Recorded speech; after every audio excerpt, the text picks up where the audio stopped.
Hello and welcome to Azurewala YouTube channel. We are in part 58 of Microsoft Certified Associate series. So far we have completed 96 questions in previous video. Today we are going to discuss question number 97 and 98. You have an Azure subscription that contains the resources shown in the following table. We do have share 1, which is the file share in storage 1 account. We do have one storage account, which is storage 1. We have one user 1. It is a Azure Active Directory user. You need to assign user 1 the storage file data SMB share contributor role for share 1. What should you do first? Option D. Configure access control for share 1. Yes, definitely this is the one step in providing the access to the Active Directory user. But the question is what we have to do first. So this is not the first step in this case. We have to enable the access for Active Directory user first, then only we can provide or configure access control for them. So D is incorrect. Option C. Select default to Azure Active Directory authorization. This step is being used while working with Azure Active Directory domain service authentication. But this is not the first step. We have to have access on Azure Active Directory users for the file share. So that's incorrect. Option B. Modify the security profile for file share in storage. Security profile has nothing to do with role assignment of the user, therefore it is not applicable here. Now we are left with option A. Enable identity based data access for file share in storage 1. Yes, this would be the first step for providing the access to Azure Active Directory users. So this is the correct answer in this case. And enabling identity based access for Azure file share allows to replace existing file server with Azure file shares without replacing existing directory service, and maintain seamless user access to share. So this would be the first step. And option D would be the second step.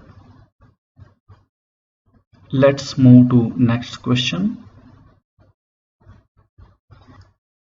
Question number 98.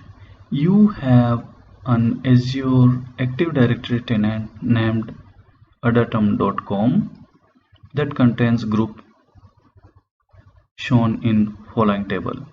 We do have group 1, which is a security group and its member of none.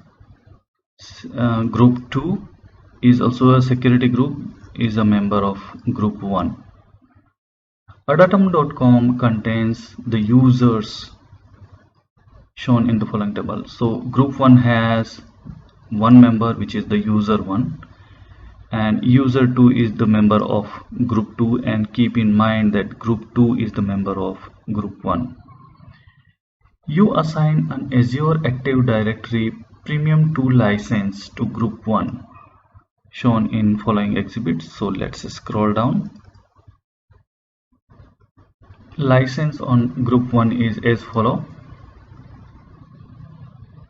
It is Active Directory Premium 1 license is off in this case, or not assigned, and Premium 2 license is on the group 1 members, and Microsoft Azure multi-factor authentication is on, and Microsoft Defender for Cloud Apps Discovery is off in this license. Group 2 is not directly assigned a license for each of the following statement, yes or no. So we'll scroll down. Statement 1. You can assign user 1 the Microsoft Defender for Cloud Apps Discovery license, we have to check either yes or no, because user 1 is group 1 member. You can remove the Azure Active Directory Premium 2 license from the user 1. That also we have to check, can we do that or no. Statement 3, user 2 is assigned Azure Active Directory Premium 2 license, or yes or no, we have to check. So let's go to Azure portal to understand it better. We are in Azure portal now. We'll go to Active Directory. We'll go to groups. We have created group 1 and group 2 here, and group 2 is the member of group 1, so we can check here in the members that group 2 is the member of group 1 and user 1 is the member of group 1. Let's check in group 2. Group 2 has the members, which is the user 2, and further we can see that for the group 1 we do have licenses assigned. So Active Directory Premium 2 license is assigned to group 1 members, and these are the license information where Azure Active Directory Premium 2 license is assigned and Microsoft Azure multi-factor authentication is checked. Again, the Microsoft Defender for Cloud App Discovery is not checked as mentioned in the question.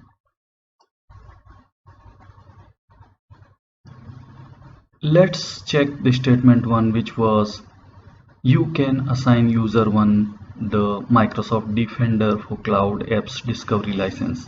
So let's go to the user 1 tab. In users, we'll go to user 1, and in user 1 we will go to licenses, and we can see here that we cannot assign the Microsoft Defender for Cloud Apps Discovery from the user tab. Therefore, the statement 1 answer would be no, we cannot change it because this is applied from the group policy. So it is inherited from the group 1. Therefore, we cannot make any change on the user 1 tab. The second statement was that you can remove the Azure Active Directory Premium 2 license from the user 1. Since we are on the user 1 tab and under the license, we'll try removing the Premium 2 license from the user 1. So we are in license, and if we remove the license from here, it gives us that it is inherited license assignment and cannot be removed from the user directly. Therefore, the answer for second statement would be no as well. Third statement was about user 2. So we'll go to user 2 tab, and the statement is like that the user 2 is assigned the Azure Active Directory Premium 2 license because the user 2 is the member of group 2, and we'll check the licenses, and we can see here that no license assignment found. Therefore, the group 2 member are not assigned any license in this case. So again, the answer would be no for that as well.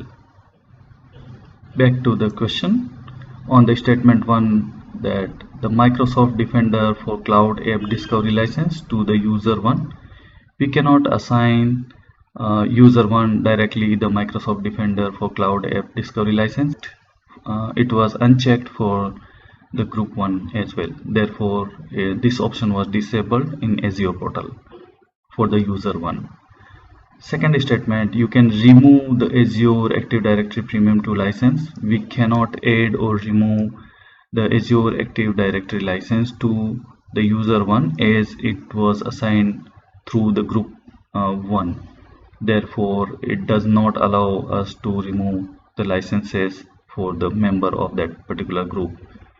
Statement 3, user 2 is assigned the Azure Active Directory Premium 2 license We have checked that, and that is also no, because user 2 is a group 2 member and the group 2 is the group 1 member, but group 2 members are not assigned these licenses.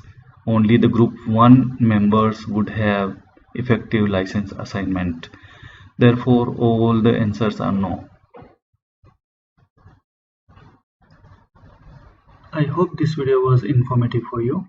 Please hit the like button, subscribe to my channel, press the bell notification icon. Thank you for watching this video.